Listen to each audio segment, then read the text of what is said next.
alors que l'on pourrait tranquillement aller ensemble, réfléchir ensemble, faire les programmes ensemble, les projets ensemble et les mettre en œuvre ensemble pour le bien de l'ensemble de la communauté. Quelle doit être dorénavant la donne et non pas nous entretuer bêtement pour le plaisir de certains qui s'en font les gorges chaudes tranquillement devant leur petit écran. Attention, au Mali, on est en train de massacrer telle ou telle communauté. Non, non, non, non. Je l'ai dit, nous ne sommes pas dans des schémas éculés.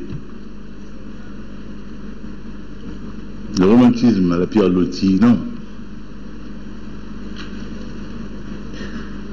L'homme bleu du désert était malien avant tout, fier de l'être.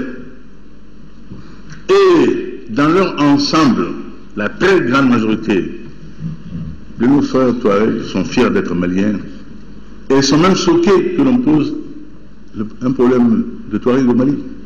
Se sentent insultés par cela. Car là commence déjà la stigmatisation dans laquelle je ne serais tombé. Ceux qui pensent qu'il y a des problèmes existentiels, qu'on en parle, qu'on en débatte, que l'ensemble national en connaisse et qu'on trouve les pistes de sortie. Nous trouvons les pistes de sortie, pas d'autres. Je sais gré à la communauté internationale de son concours, mais c'est d'abord notre affaire. Et nous saurons trouver les voies et moyens. De grâce qu'on nous accompagne, mais qu'on se garde jamais de penser nous en imposer. Nous avons capacité à réfléchir à notre réel. Nous avons capacité à réfléchir à notre réel et à avancer. Et au-dedans également, que l'on cesse les attitudes politiciennes qui ne servent absolument de rien. Elles ne prospéreront pas. Les Maliens savent. Notre peuple est un peuple intelligent. On ne la lui fait pas. On ne la lui fait pas. Hein? Les Maliens savent. Ils savent que quand je dis, en général je fais, pas pour complaire, parce que je le vis au-dedans de moi, dans mon cœur et dans mon âme. Et que, ayant maintenant les moyens de faire au nom du pays, je ferai au nom du pays, Inch'Allah. Seul compte pour moi le Mali. Et seul comptera toujours pour moi le Mali. Je le dis de façon tout à fait sereine. Je ne parlerai pas de calme olympien, n'ayant pas siégé auprès des os. Nous avons poursuivi la mise en œuvre des mesures de confiance avec la libération de plusieurs personnes détenues. Nous l'avons fait et nous le referons si nécessaire. Si c'est le prix de la paix, on le fera. Je l'assumerai. Si c'est le prix de la paix, je l'assumerai tranquillement. Tranquillement. Et sereinement. Que nul n'en doute. Que nul n'en doute. J'ai le souci, j'ai eu l'occasion de le dire une fois à l'Assemblée nationale, ayant cheminé, excusez-moi, longtemps avec Socrate, c'est pas à moi que l'on fera l'éloge de la loi. Quand les Athéniens l'engageaient à fuir le lundi de la Boulée qu'il avait condamné à mort, Socrate eut ce dialogue avec les lois, connu dans le monde comme la prosopopée des lois. C'est quand on fait parler de objets. Comment pourrais-je être fier de moi, moi qui j'ai toujours appris le respect des lois, le bonheur d'être sous l'empire des lois? Comment pourrais-je, moi, fuir à l'instar d'un voleur, d'un meilleur voleur, au moment où Athènes pense que j'ai commis un crime selon ses lois? C'est-à-dire qu'on l'accusait d'avoir détourné l'esprit des jeunes athéniens considérations démocratiques et de valeurs autres que celles ambiantes à Athènes, où l'aristocratie, rien. Donc, je n'ai pas ce complexe-là par rapport à la loi. J'en sais la beauté, j'en sais la rigueur. J'ai toujours dit, droit l'ex, c'est de l'ex. Pour un homme politique, il est facile de dire, j'aime la loi, je la respecte.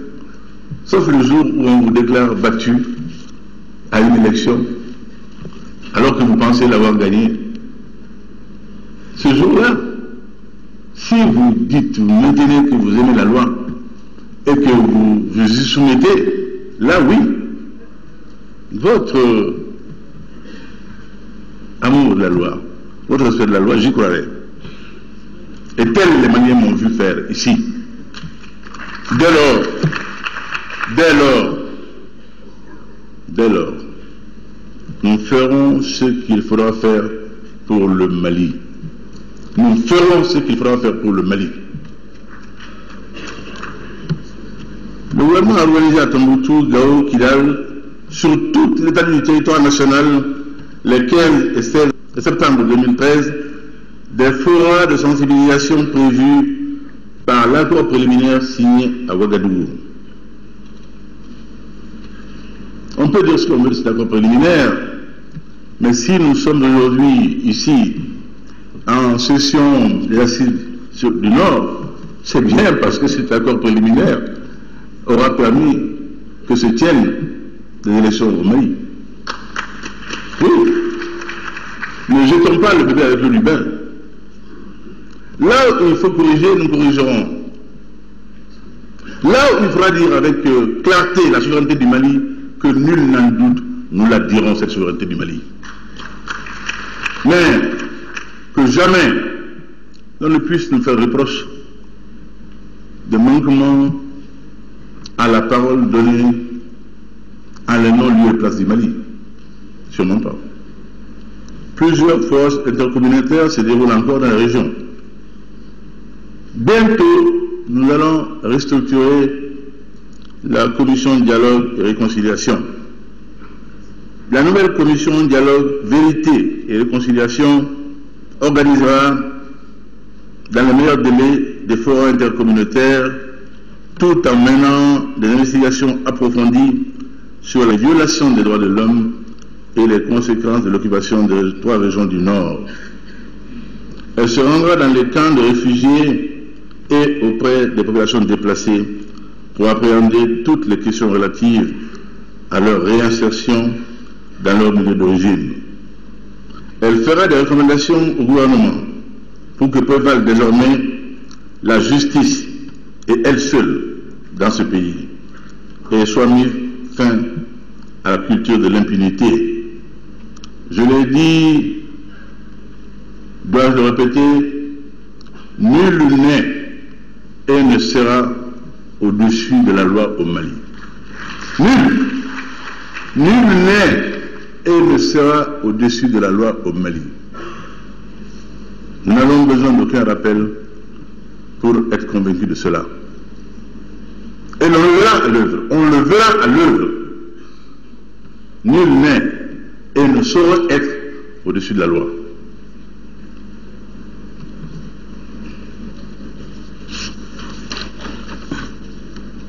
Dans le cadre de la préparation des assises sur le Nord,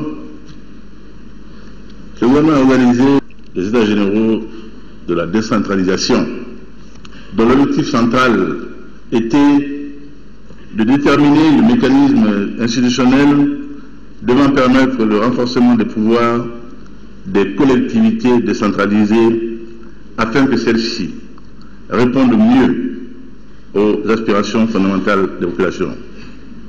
Mon frère Ibrahim, je crois que c'est l'un de vos vœux les plus chers.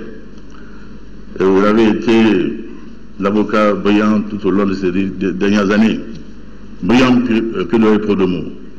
Enfin, dans le même temps, le gouvernement a achevé la préparation du plan de développement accéléré des régions du Nord, dont la première mouture a été approuvée le lundi 14 octobre lors d'un atelier de validation ayant réuni le gouvernement et les partenaires techniques et financiers. Je les en remercie vivement, qui ont toujours été à nos côtés. Et dans les pires moments que ce pays a connus, ces partenaires, pour l'essentiel, sont demeurés à nos côtés. Je viens ici en porter témoignage et demander que nous tous, ici, applaudissions nos partenaires techniques et financiers pour leur solidarité constante vis-à-vis du Mali. Vis-à-vis du Mali. Il s'agit de solidarité bien comprise entre hommes vivant sur la terre des hommes. Nous n'avons pas tenu notre civil. Nous nous avons vu en danger. Nous avons compris que cela n'était pas seulement le Mali qui était concerné, mais qu'à terme, cela pouvait être une affaire mondiale, une métastase qui aurait atteint tout le monde, qu'à Dieu ne plaise. Merci pour votre accompagnement.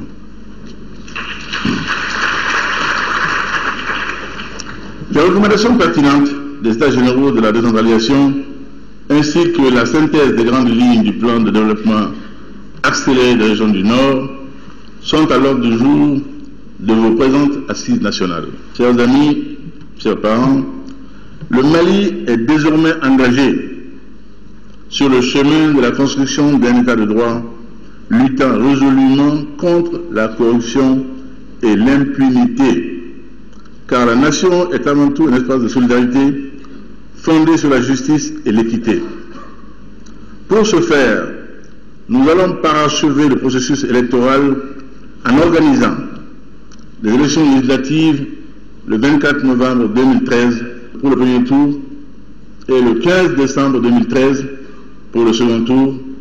Les listes définitives des candidats sont désormais arrêtées par la Cour constitutionnelle, et cela depuis hier. Mesdames et messieurs, notre ambition est de réconcilier les Maliens entre eux et avec eux-mêmes.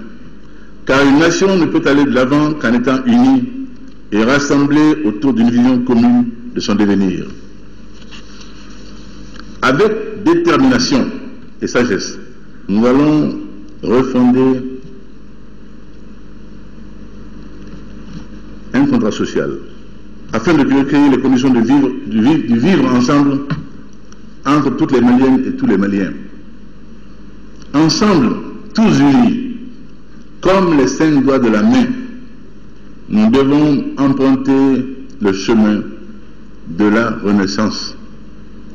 Cela ne s'est jamais fait nulle part sans sacrifice de tous ordres, et nous ne ferons pas exception.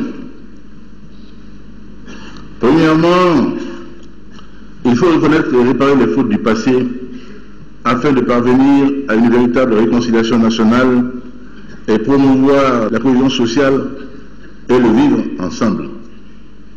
Il nous faut combattre toutes les manifestations de l'extrémisme, bannir de notre sol toutes les formes d'exclusion, car un Malien ne saurait jamais être étranger nulle part sur la terre du Mali. À ceux qui ont pris les armes, je tends encore une fois la main, afin qu'ils s'inscrivent dans une dynamique de paix et de réconciliation. Travaillons à faire en sorte de bannir les armes pour toujours de notre commerce social.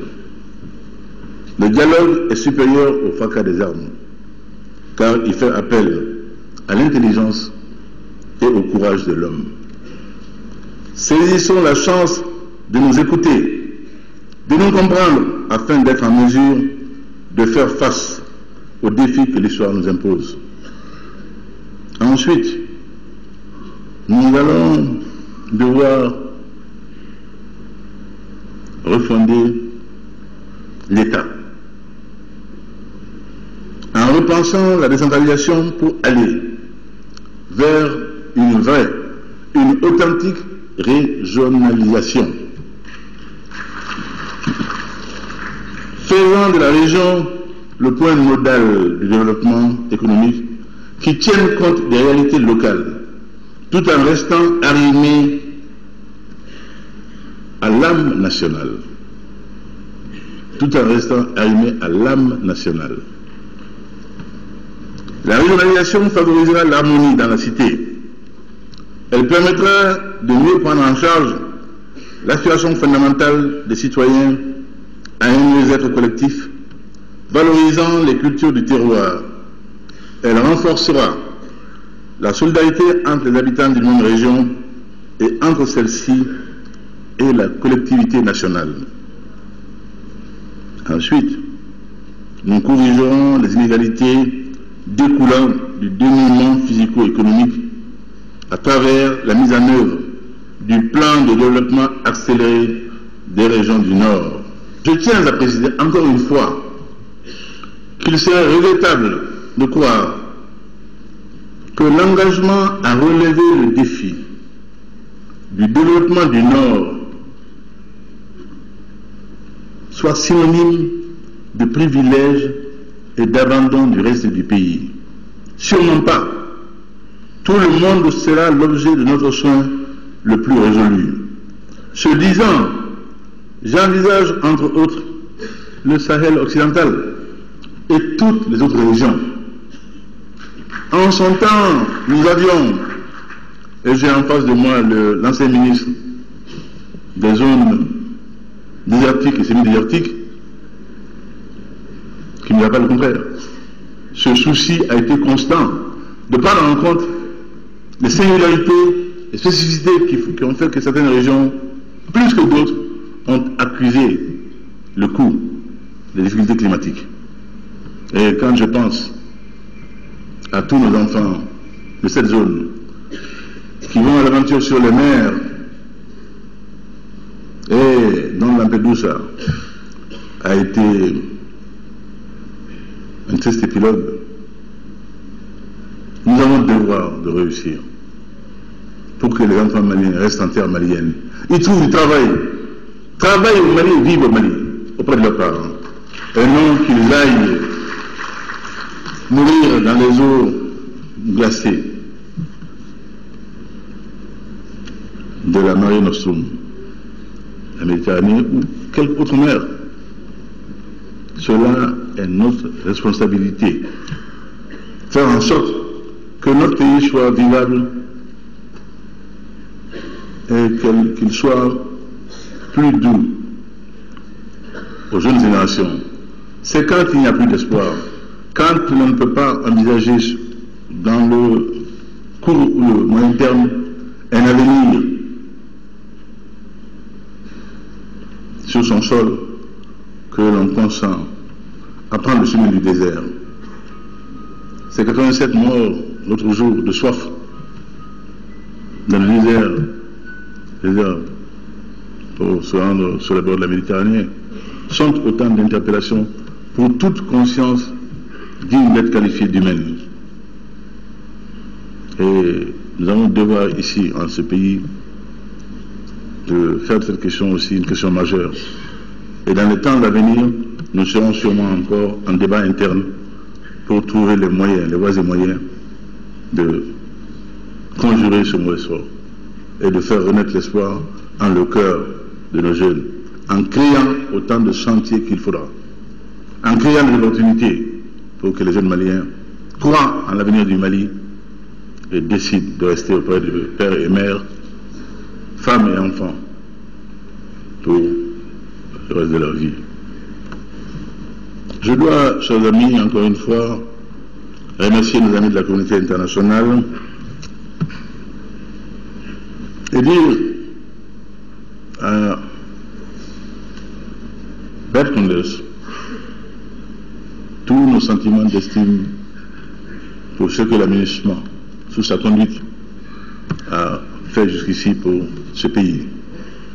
Et si cette rencontre se tient dans les conditions où elle se tient, la partie logistique a été superbement et de manière absolument conforme et digne assumée par l'aménagement. Bert, l'aménagement, merci.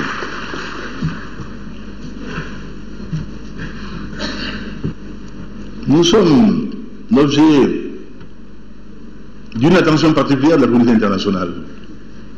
Nous sommes vedettes sans l'avoir voulu. Si nous avions voulu nous singulariser, Nous l'aurions fait à une autre échelle, mais pas dans cette plongée dans l'abîme. Mais cela nous vaut une attention particulière aujourd'hui, dont nous devons nous montrer chaque jour dignes, chaque jour plus dignes. Et les élections passées sont réputées avoir eu ce bonheur. Je gage qu'il en soit de même pour les législatives, que nous avons tenu à faire en les temps non trop reculés pour des raisons de cohérence de gestion d'État. Tout à fait compréhensible. Sera sûrement la fin de la période transitoire et le début de ce qui a été promis au peuple malien. Donc nous sommes absolument dans les temps que nous sommes fixés, avec l'accord de tous. Car tous nous avions convenu que l'élection présidentielle se tiendrait dans des conditions pas parfaites, nous le savions, mais que nous ferions en sorte de parfaire au fur et à mesure l'instrument. Et il est évident que nous le ferons dans les 5 ans à venir avec l'apport de chacun pour qu'au Mali, définitivement, il soit clair au sortir de l'élection, comme dans les pays où il existe des États dignes de ce nom, dès le 20 heures, on soit capable de dire, de donner les résultats de l'élection, en toute transparence. Voilà le rêve que je fais pour le Mali. Et je sais que l'ensemble de la classe politique malienne m'accompagnera sans arrière-pensée pour ce faire. Mais aujourd'hui, nous ferons avec ce qui est ambiant, ce qui est disponible, avec toute la bonne volonté du département en charge de ce faire, quoi qu'on en pense, et avec l'accompagnement de tous. Tout se fait à ciel ouvert. Je n'ai aucun lieu de cacher ou de faire quoi que ce soit. Absolument aucun lieu. Dans ma vie, toujours dans ce pays, accepté, dès lors que la Cour avait dit. La Cour dit le droit, j'ai mis sous main, sans commentaire. Sans commentaire.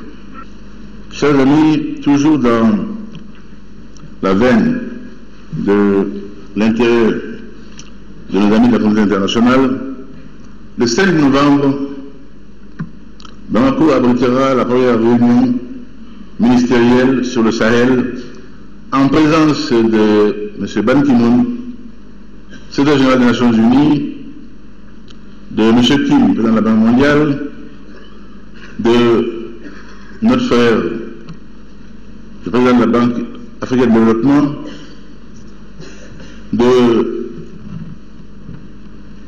président de la Banque islamique de développement, de la présidente de la Commission de l'Union africaine, la sœur Ozazana de Lamini, Zouma, ainsi que des représentants de l'Union européenne et d'autres institutions internationales et régionales. C'est un grand honneur, un très grand honneur dont je suis certain que nous saurons nous montrer dignes. Le 7 novembre, Bruxelles accueillera la première réunion de suivi de la conférence de Bruxelles. Cette conférence qui a suscité, à bon endroit d'ailleurs, tant d'espérance, tant la corbeille fut pleine, fut satisfaisante, mais elle n'est jamais pleine en réalité. Je pense que le développement du Mali a toujours besoin d'appui et il n'y en aura jamais assez pour nous mettre à flot. Mais ce qui a été engrangé là est déjà appréciable. Nous espérons qu'au sortir de cette conférence de Bruxelles, les diligences seront faites pour que, contrairement à l'habitude, cette fois-ci, ce qui a été promis soit dans le panier, effectivement. Car souvent, chers amis, les promesses se sont faites. Nous mirobolante à souhait, suscitant l'espoir de nos peuples. Mais dès les lampions de la conférence terminée, il y a parfois des oublis fâcheux. Gageons que cette fois-ci, il en aille autrement. En tout cas, c'est le souhait que nous voulons bien formuler ici. Tout cela démontre que le Mali a retrouvé une place qu'elle n'aurait jamais dû quitter. Cette marque exceptionnelle de considération et de confiance nous impose une obligation d'excellence. Nous devrons être à la hauteur des défis que l'histoire, encore une fois, nous impose. Mesdames, Messieurs, les assises constituent le second grand forum de l'après-crise. Toutes les compétences existent ici, dans cette salle, dans cet aréopage dont j'ai parlé tantôt, multicolore, magnifique, de beauté, de blancheur. Nous saurons ouvrir, Inch'Allah, à partir de cette salle, les portes de l'avenir. Sur ce, je déclare ouvert les travaux des Assises nationales sur le Nord.